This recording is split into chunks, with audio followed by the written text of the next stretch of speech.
Hey everyone, welcome back to the channel. In today's video, I'm going to show you how to hide apps from your app library on iPhone. It's really simple and easy. First of all, if you have upgraded to iOS 18, you can hide an app by tapping and holding. And on here, we will hit required Face ID and then hide and require Face ID. And I can hit hide app. However, keep in mind this still shows up in your app library because if you swipe all the way over, you can see at the very bottom right is hidden. So I can tap on it. It will require a Face ID approval basically to see what's in that hidden folder, and then you can see that the Facebook app is hidden in there. However, let's say if you want to remove an app completely and hide it from your home screen as well as the app library, you can do that by heading into your settings here, and we will scroll down a little bit and we need to choose screen time. So tap on screen time and then scroll down and we will choose content and privacy restrictions from here. From here, you need to make sure the content and privacy sections are turned on, and there are two different options within here.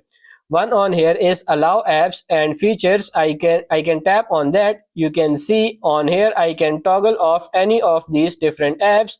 These are default Apple apps. For instance, I can toggle off FaceTime, and if I hop out here, even if I go to the app library and search for FaceTime and search for that app, you should not be able to see it there. It might take a second to update it. There you go. That app basically just have been disappeared. So it's not in the app library. However, it's still on your phone. That is one option, but unfortunately this is just the Apple apps. So let's turn that back on. Another option that you have from here is to go in and basically control the kind of level of apps that can be downloaded, installed.